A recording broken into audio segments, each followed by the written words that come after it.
नमस्कार दोस्तों, मैं हूं श्याम सुंदर और आज हम मध्य प्रदेश के अलीराजपुर ज़िले में हैं। अलीराजपुर ज़िला आदिवासी बहुल ज़िला है। यहां पर भिलाला आदिवासी सबसे ज़्यादा जनसंख्या में रहते हैं। सबसे बड़ा वो आदिवासी समुदाय है यहाँ पर, और भी कई आदिवासी समुदाय रहते हैं। इस ज़िले की क्या ख़ास बातें हैं, यहाँ की संस्कृति, जीवन शैली और आदिवासियों के जो अन्य मुद्दे हैं, जीविका से जुड़े हुए मुद्दे हैं, पलायन विस्थापन से जुड़े हुए मुद्दे हैं, उन पर भी विस्तार से आपको रिपोर्ट दिखाएंगे। हम कई दिन इस ज़िले में रहने वाले हैं, लेकिन आज पहला दिन है हमारी विज़िट का और आज विश्व आदिवासी दिवस है जो पूरी दुनिया में मनाया जाता है। इस दिन आदिवासी जमा होते हैं, सेलिब्रेट करते हैं और ये बताते हैं कि उन्हें अपनी पहचान पर गर्व है, वो अपने हक अधिकारों के प्रति सजग हैं। और आज यहाँ पर अलीराजपुर में हज़ारों की तादाद में आदिवासी पुरुष और महिलाएं, बच्चे, नौजवान सड़कों पर उतरे, उन्होंने सेलिब्रेट किया।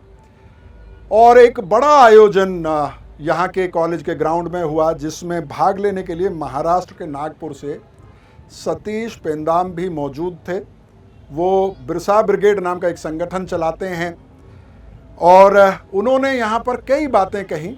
लेकिन इस कार्यक्रम में मुझे जो सबसे कहिए हैरान करने वाली बात भी और नोटिस करने वाली बात भी लगी, वो ये कि मणिपुर में जो हो रहा है उसके बारे में यहाँ पर गंभीर चिंताएं प्रकट की गई। उसके अलावा भी संसद में जो हाल ही में वन संरक्षण कानून 1980 को संशोधित किया गया, उससे जुड़ी हुई बातें उठी और भी कई बातें उठी। सतीश पेंदाम और कुछ लोग मेरे साथ हैं। सतीश जी नमस्कार।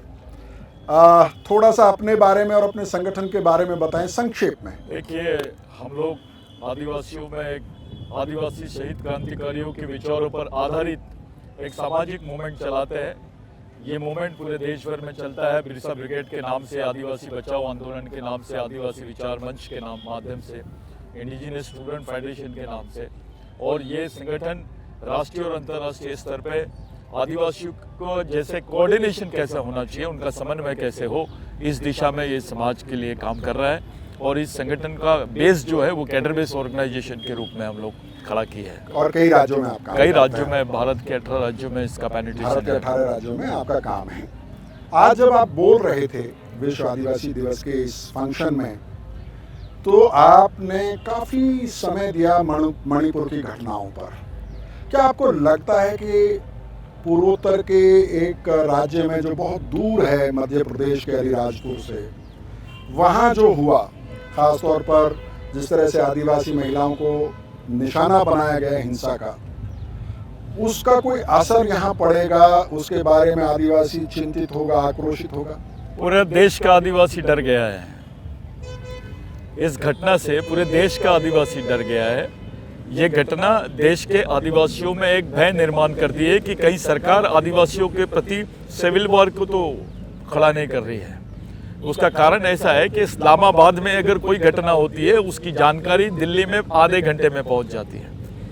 लेकिन भारत का ये हिस्सा मणिपुर की घटना को दिल्ली आने तक 3 महीने कैसे लगे, ये आदिवासियों के दिमाग में प्रश्न है। और इतनी बड़ी तादाद में 60,000 गोलियां, कम से कम 400 वेपन्स और मिलिट्री से छीन लेना, ये देश को हजम होने लायक नहीं रहा। जो एफिडेविट सुप्रीम कोर्ट में सरकार द्वारा प्रेषित किया गया, उसने ये बता दिया है कि ये जो हथियार थे, ये हथियार वहाँ के लोगों को दिए गए, बाकायदा प्रयोजित था और वो इतनी बड़ी संख्या में आदिवासियों की हत्या हुई। करीब 300 लोग ऑफिशियली बता रहे हैं, लेकिन 300 से ज़्यादा है। करीब 70-80 हज़ार लोगों का वहाँ से विस्थापन हुआ है। इस घटना ने पूरे देश के आदिवासियों के दिलो दिमाग में एक बात को खड़ा कर लिया है कि कहीं देश में ऐसी कोई बहुत बड़ी घटना आदिवासियों के साथ हो रही है, क्योंकि ये बहुत सेंसिटिव इशू बन गया है, संवेदनशील मुद्दा बन गया है। उसका कारण ऐसा है कि भारत में अगर कहीं जमीनें हैं, भारत के पास अगर कहीं जमीनें हैं, भारत देश के पास अगर कहीं जमीनें हैं, तो वो जमीनें 5वीं अनुसूची और 6वीं अनुसूची के आदिवासी क्षेत्रों में है। और वो जितनी जमीन है वो मिनरल से, खनिजों से भरी हुई जमीन है, जंगलों से भरी हुई, पर्यावरण से भरी हुई जमीन है। वहाँ पर फॉरेस्ट रिजोर्ट्स, टाइगर प्रोटेक्शन के नाम पर, फॉरेस्ट प्रोटेक्शन के नाम पर और बाकी वगैरह वगैरह चीज़ों के नाम पे जो आदिवासियों का विस्थापन शुरू है, ये दो बातें देश में दिखाई दे रही है। एक तरफ जो लोग देश में विकासवादी बात कर रहे हैं, जो विकास की बात कर रहे हैं, जो बात अभी जब भी आपने रखी कि भाई हमको विकास विरोधी बोलते हैं, हम मानते हैं हम विकास विरोधी है, होना भी चाहिए हमने, क्योंकि एक तरफ देश का विकास और दूसरी तरफ आदिवासियों का विनाश। मैं आदिवासी नागरिक होने के नाते, इस समाज का एक घटक होने के नाते हम ये बर्दाश्त नहीं करेंगे। जी, लेकिन ये बात बिल्कुल आपकी जायज़ है और ये तो तथ्य है कि जितना विस्थापित आदिवासी हुआ है, कोई और समुदाय नहीं हुआ है और अभी भी लगातार उसके विस्थापन का मसला जो है वो मौजूद है। और जो वन संरक्षण कानून संशोधन हुआ है उसके बाद ये आशंका और ज़्यादा मजबूत होती हुई बताई जा रही है। लेकिन जब आप मणिपुर की महिलाओं पर हुए अत्याचार के वायरल वीडियो की बात करते हैं, क्या वो एक ऐसा मुद्दा हो सकता है जो मध्य प्रदेश या किसी और ऐसे राज्य में जहां आदिवासी बड़ी संख्या में हैं, ऐसा मुद्दा बन जाए कि वो चुनाव में भी उसकी चर्चा हो या वो डिसाइड करने में एक कारण बने? क्या आपको लगता है? पहले से जमीनी स्तर पे मध्य भारत में, छत्तीसगढ़, राजस्थान, मध्य प्रदेश में जमीनी स्तर पे आदिवासियों के साथ बहुत बुरी तरह अन्याय अत्याचार हो रहे हैं। लेकिन जो मणिपुर की घटना हुई, मणिपुर की घटना ने इन दबे कुचले लोगों को, जिनकी आवाज दबाई जा रही थी, उन पे पेशाब किया जा रहा था, उनके बाल बच्चों के हाथ काटे जा रहे थे, उनको किसी चीज का विरोध करने पर गोलियां मारी जा रही थी, ऐसे लोगों को मध्य प्रदेश में मऊ में, जहाँ डॉक्टर बाबा साहब अम्बेडकर पैदा हुए, उसी जमीन पे जब आदिवासियों ने एक बच्ची का बलात्कार हुआ, उसके खिलाफ में आवाज उठाई तो मध्य प्रदेश की पुलिस ने उसको गोली मार दी। वो बात भी दबी गई, पेशाब किया गया, लोगों की जमीनें जबरन छीनी गई, तो भी वो दबे हुए थे। लेकिन जो घटना हुई मणिपुर की, उस घटना ने पूरे देश को दिखाया कि ये आदिवासियों के बीच में इस बात को लेकर एक डर निर्माण कर दिया और उस घटना ने आदिवासियों को अपनी आवाज बुलंद करने के लिए प्रेरित किया। जी, आप हरी कमीज जो पहने, आप इधर आइए, मेरे पास इधर आइए और थोड़ा ज़ोर से बोलिएगा और मेरी तरफ देख के बोलिएगा, कैमरे पे मत देखिए। ये बताइए कि मैं बात कर रहा था सतीश जी से अभी, मणिपुर में जो हुआ, क्या आपको लगता है कि अलीराजपुर के आदिवासी को उससे कोई फ़र्क पड़ता है? आपके यहाँ चुनाव होने वाला है, अगर क्या आपको लगता है कि यहाँ उस मुद्दे की चर्चा हुई है, क्या कहेंगे?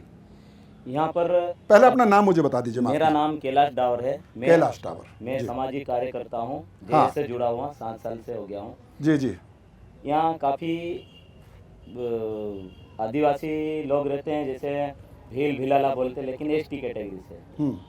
यहाँ पे आदिवासी क्षेत्र को पूरी तरह से नष्ट करने के जैसा साजिश रचा जा रहा है, वैसे हमको अंदाजन में लगता है। लेकिन यहाँ पे कुछ राजनीतिक षड्यंत्र रचे जा रहे हैं कि कोई पार्टी के लोग जिस दिन हमारा कार्यक्रम रहता उसी दिन उन्होंने रख नहीं, वो उस पर अलग से बात कर लेंगे। लेकिन क्या आपको लगता है कि यहाँ का जो आदिवासी है, मणिपुर में जो हुआ आदिवासी महिलाओं के साथ, उससे अपने आप को जुड़ा हुआ महसूस करता है, उससे उसे कोई फर्क पड़ता है? बहुत आक्रोश है हमको कि वहाँ पे जाके लगता है कि हम भी गोली मार दें, लेकिन हमारी बहन बेटी को बहुत दुख हुआ। यहाँ हम रोज टीवी चैनल के माध्यम से हम देखा, क्योंकि हम वहाँ तक तो ना जा पाए, क्योंकि हमारे पास इतना पैसा नहीं है, हमारे पास क्या है कि जाने का वो क्या है टीम नहीं है। लेकिन हमारे जो कार्यकर्ता जो ब्रिगेड के हैं लोग, जो पूरे भारत देश में काम कर रहे हैं, वो वहाँ जाके खड़े रहे हैं। उन्होंने पूरे ज्ञापन दिया, पूरे इंडिया में दिया, पूरे भारत देश में दिया, जैसे ब्लॉक वाइज दिया कि ज्ञापन हमने भी दिया, कलेक्टर कार्यालय में दिया, ब्लॉक में। आपके राज्य में अभी इलेक्शन होने वाला है, आपके यहाँ इलेक्शन होने वाला है जल्दी ही। क्या आपको लगता है कि जो मणिपुर में जो हुआ, वो चुनाव में कुछ आदिवासी मतदाताओं के मन में वो सवाल रहेगा कि आदिवासियों के साथ रहेगा, बिल्कुल रहेगा। क्यों रहेगा? क्योंकि यहाँ पे पूरे 99% आदिवासी है और यहाँ पे दारू और पैसे बांट के खिला के उनको बहका के, उनको मानसिकता से कमजोर करके उन्होंने वोट लिया जाता है। अगर ये दारू और ताड़ी, मतलब जो विदेशी दारू है, ये अगर चुनाव में अगर ना होगा तो इसको उखाड़ कर फेंक सकते हैं, क्योंकि ये अधिकतर हमारे आदिवासी पे ही हमला हो रहा है। कोई अन्य जाति पे हमला नहीं हो रहा है। हम्म, हमारा ये कहना है कि यहाँ पे जो भी वोट दे रहा है वो आदिवासी दे रहा है, यहाँ पे आदिवासी दे रहे हैं, तो अगर आदिवासी को पूरे लोगों को मालूम पड़ गया तो क्यों नहीं हारेगी। जी। और इस चीज़ पे हम विचार करते हैं कि जैसे मणिपुर की घटना है, वहाँ पे हमने वीडियो के वायरल माध्यम से देखा है कि वहाँ आदिवासी को नंगा करके मार रहे हैं, तो कल वहाँ मार रहे तो मध्य प्रदेश में मार सकते वो, क्योंकि जब आरक्षण हो जाएगा ख़त्म, उनके पूरे हक अधिकार छीने जाएंगे, तो यहाँ पे जैसे पुलिस प्रशासन जो आवाज़ बुलंद करने वाले को दबा देंगे और वो गोलियां मारने के लिए उनके साथ रहेगी, तो हम क्या कर सकते हैं। इसलिए हम हमारे आदिवासी क्षेत्र वाले लोगों को मोहल्ला वाइज ये हमारे संगठन के जो कार्यकर्ता हैं, समाज के लोग हैं, वो आदिवासी के पूरे जोर शोर से कार्य कर रहे हैं हम कि गांव-गांव जहां जल जंगल में तक हम आदिवासियों को, अनपढ़ लोगों को पहुंचाया जा रहा है। क्योंकि यहाँ पे एक ये भी विशेष है कि अलीराजपुर जैसे जिला है, पूरा पिछड़ा जिला है, यहाँ शिक्षा का कोई वो नहीं है। जी बिल्कुल, आपने सही कहा। कारण से वहाँ मणिपुर की घटना इनको समझनी पड़ रही। जो शिक्षा के मतलब पढ़े लिखे उनको तो पहुँच गया, लेकिन जो अनपढ़ लोग हैं उनमें तक अभी तक वो जानकारी नहीं मालूम। इसलिए क्योंकि वो पढ़े लिखे नहीं है, यहाँ शिक्षा नहीं है, यहाँ पे कोई कॉलेज नहीं है, यहाँ पे कोई जाति का कॉलेज नहीं है, मतलब कोई भी। यहाँ से भोपाल हमको परीक्षा देने जाना पड़ता है, इंदौर जाना पड़ता है, ग्वालियर जाना पड़ता है। अगर जी, तो देश के जो सबसे ज़्यादा पिछड़े ज़िले हैं उनमें अलीराजपुर की गिनती होती है। लिटरेसी रेट का सवाल हो, रोज़गार के साधनों का सवाल हो, यहाँ से पलायन बड़ी तादाद में होता है। इन सब मसलों पर हमने पहले भी रिपोर्टिंग की और इस दौरे में भी हम रिपोर्टिंग करेंगे। लेकिन सतीश जी, आज हमने ये देखा कि विश्व आदिवासी दिवस के बहाने आप अपने समुदाय के लोगों तक कुछ बातें पहुंचाना चाहते थे, उनको एजुकेट भी करना चाहते थे। आज कई ऐसे मसले आदिवासियों से जुड़े हुए चर्चा में हैं जिसमें ऐसा लगता है कि एक डिवीज़न पैदा करने की कोशिश आदिवासियों में हो रही है। क्या आपका संगठन और जो आदिवासी संगठन है इस खतरे को भांपते हैं? क्या आप समझते हैं कि जब चुनाव होगा उससे पहले आप इस खतरे से निपट चुके होंगे, या आपको डर है कि नहीं आदिवासी इन मुद्दों पर बढ़ सकता है? देखिए, प्रॉब्लम ऐसी है हमारे साथ, बहुत ही प्लानिंग के साथ में भारत में ये काम चालू कर दिए है। और ये आरएसएस बीजेपी गवर्नमेंट है, पहले उनका एजेंडा है, जो आदिवासियों को आदिवासी नहीं बोलते हैं, उनके अस्तित्व को स्वीकार नहीं करते, वो लोगों का एक एजेंडा है, वनवासी कहते हैं, वनवासी कहते हैं, जो एक प्राणीवाचक शब्द है, मानववाचक शब्द भी नहीं है। जिनका देखने का नजरिया हमारी तरफ जानवरों जैसा है, वो क्या उनसे क्या मानवता की अपेक्षा करें हम। एक दूसरी चीज, ये इसी दरमियान इलेक्शन होंगे और इसी दरमियान राज्यसभा में भी वो बिल जाएगा, फॉरेस्ट वन संरक्षण वाला। उसी दरमियान ये लोग यूसीसी पे बात करेंगे, उसी दरमियान ये लोग आदिवासियों से संबंधित बाकी कानूनों पे बात करेंगे, और उसी दरमियान यहाँ पे इलेक्शंस होंगे। ये जानते हैं कि ये सेंट्रल इंडिया का 5th शेड्यूल का सबसे सेंसिटिव बेल्ट है, छत्तीसगढ़ और राजस्थान और तेलंगाना और मध्य प्रदेश। ये इसलिए जानबूझ के ये इशू को अभी लाया गया है।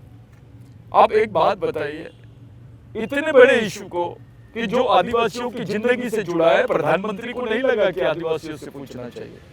यूसीसी पे आपने ओपिनियन मंगाए सबसे, फॉरेस्ट प्रोटेक्शन बिल पे आपने ओपिनियन क्यों नहीं मंगाया? आपने रात के अंधेरे में चोरों जैसा वो बिल को पास कैसे कर दिया? इसकी कोई चर्चा हुई थी क्या कि 1980 का जो बिल है उसको ये करना? एक्चुअली ये जो कोशिश है, जो 5th शेड्यूल और 6th शेड्यूल में स्पेशल राइट्स है आदिवासियों के 371, 372 में, वो आर्टिकल 13(3)(c) जो बेसिक है कि किसी भी पार्लियामेंट्री अमेंडमेंट के माध्यम से भी आप आदिवासियों के किसी भी कल्चरल और इकोनॉमिक और उनकी जो स्वायत्तता है उसमें आप दखल अंदाजी नहीं कर सकते हो। लेकिन अभी ऐसा लग रहा है, माफ़ कीजिए मैंने आपको टोक दिया, कि जब यूसीसी पर चर्चा शुरू हुई, यूनिफॉर्म सिविल कोड पर, जिसे शायद समान आचार संहिता कहा जाता है, नागरिक संहिता कहा जाता है, तो जब आदिवासी इलाकों में प्रतिक्रिया देखी गई, आदिवासी संगठन, यहाँ तक के जो आरएसएस के जो नेता हैं आदिवासी इलाकों में काम करने वाले, उनमें भी एक डर दिखाई दिया। तो आपको जब और सरकार ने कदम सावधानी से पीछे खींच लिए, उसके बाद प्रधानमंत्री या कोई मंत्री उस पर नहीं बोले, ये कहा गया कि अभी तो इस पर चर्चा भी नहीं हुई है, कोई ठोस प्रस्ताव नहीं है। क्या आपको लगता है कि आदिवासी अब एक जन दबाव बनाने में कामयाब हो रहे हैं कि कुछ मुद्दों पर? लोगों की वजह से, आप जैसे लोग जो ईमानदारी से आदिवासियों के बीच में जा रहे हैं, उनके दुखों को समझ रहे हैं, एक शुद्ध मानवता, निष्पक्ष मानवता को आप सामने ला रहे हो। दो टाइप के आदिवासियों के साथ प्लानिंग हो रही है, एक डायरेक्ट इनकाउंटर और एक इनडायरेक्ट इनकाउंटर।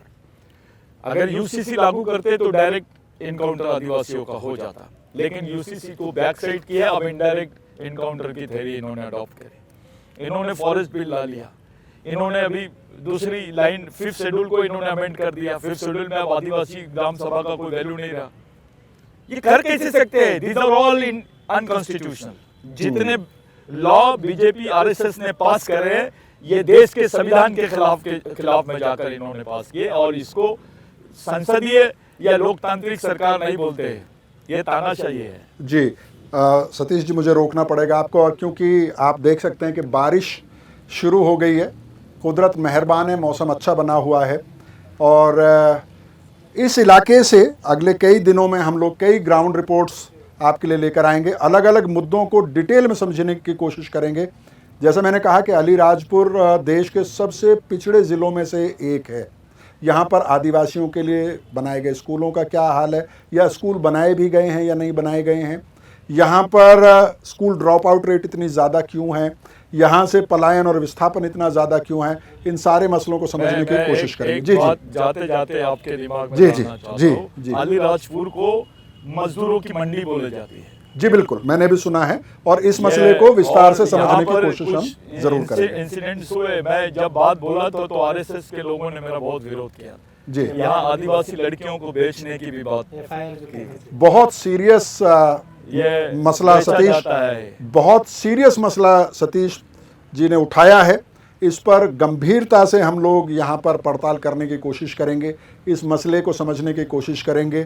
ह्यूमन ट्रैफिकिंग आदिवासी इलाकों में एक सच्चाई है, अलीराजपुर में उसकी क्या स्थिति है, इसको जानने की हमारी पूरी कोशिश होगी। सभी पक्षों से बात करेंगे, प्रशासन से भी बात करने की कोशिश करेंगे। तो देखते रहिए मैं भी भारत। आदिवासी समुदायों को अगर आप करीब से देखना समझना चाहते हैं, बहुत बहुत शुक्रिया। Thank you, thank you, thank you sir, अच्छा, थैंक यू, बहुत बड़ा। Thank you, thank you very much.